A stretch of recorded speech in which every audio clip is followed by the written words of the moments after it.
স্বাধীনতার পর ধারণা দেওয়া হয়েছে যে একটি রাজনৈতিক দলই দেশটিকে স্বাধীন করেছে। ছাত্র, যুবক, সাধারণ মানুষ, সারা জাতি অংশগ্রহণের ফলে এই দেশ স্বাধীন হয়েছে। এটিকে এক দলের কৃতিত্ব হিসাবে ইতিহাসে স্থান দেওয়ার চেষ্টা করা হচ্ছে। আমরা আবু সাঈদ, মুগ্ধ, গতকাল নিহত হয়েছে হাসান এবং বেশ কয়েকজন অগণিত শহীদের রুহের মাগফিরাত কামনা করি। আজ জাতীয়তাবাদী মুক্তিযোদ্ধা দলের ৩২তম প্রতিষ্ঠা বার্ষিকীতে আমরা আমাদের নেতা, স্বাধীনতার ঘোষক, এদেশের মহান রাষ্ট্রপতি শহীদ রাষ্ট্রপতি জিয়াউর রহমানের মাজারে শ্রদ্ধা নিবেদন করেছি। জিয়াউর রহমান হলেন এদেশের ইতিহাসে যারা রাষ্ট্র ক্ষমতায় গিয়েছে তাদের মধ্যে সবচাইতে সৎ এবং দেশপ্রেমিক ব্যক্তি। রাজনীতির কলুষতা তাকে কখনো স্পর্শ করতে পারেনি। তিনি কেবলমাত্র স্বাধীনতার ঘোষণা দিয়েই নিজকে সরিয়ে রাখেননি, জেড ফোর্সের অধিনায়ক হিসাবে বীর বিক্রমে যুদ্ধ করেছেন বাংলাদেশের বিভিন্ন রণাঙ্গনে। আমি তার অধীনস্থ একজন সেনা কমান্ডার রূপে যুদ্ধের মাঠে তার সাহসিকতা প্রত্যক্ষ করে অভিভূত হয়েছি। আজ এই জিয়ার মাজারে দাঁড়িয়ে আমাদের মহান নেতার স্মৃতির প্রতি গভীর শ্রদ্ধা জানাই। জাতীয়তাবাদী মুক্তিযোদ্ধা দল মুক্তিযোদ্ধাদের প্রতিনিধিত্বকারী বৃহত্তম সংগঠন।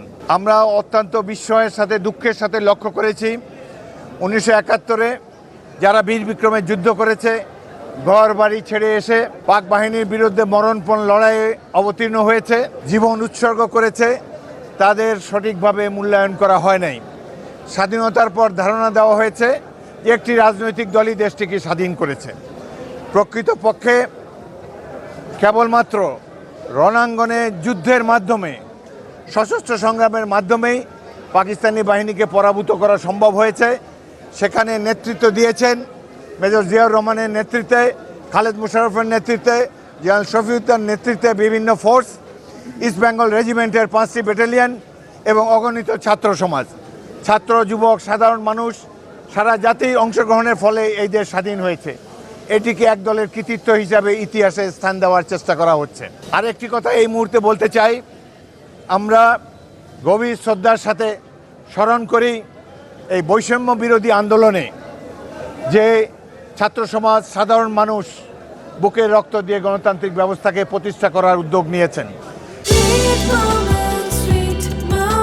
Treat chocolate, treat moment, sweet moment.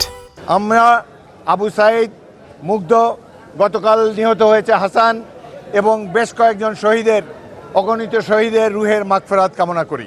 অনেক মানুষ নিহত হয়েছে যার হিসাব সরকারের কাছে নাই, কারো কাছে নাই। আমি মেঘনাপাড়ের ছোট্ট একটা উপজেলা লালমোহন এবং তজুমুদ্দিনের জনপ্রতিনিধি। লালমোহন থানায় 11 জন নিহত হয়েছে পুলিশের গতিতে। পুলিশের গুলিতে 11 জন নিহত হয়েছে, এর মধ্যে একজনও ছাত্র না। এরা শ্রমিক, সাধারণ মানুষ, খেটে খাওয়া মানুষ। তাহলে কত মানুষ যে শহীদ হয়েছে 460টি উপজেলায়, এটি আপনারা কল্পনা করে দেখতে পারেন। যারা এই আন্দোলনে শহীদ হয়েছেন, চক্ষু হারিয়েছেন, অঙ্গ হারিয়েছেন, তাদের পরিবারকে লালন পালনের জন্যে আমি সরকারের প্রতি অনুরোধ জানাই। কারণ এদের ত্যাগের বিনিময়ে আপনারা গাড়িতে পতাকা লাগিয়েছেন।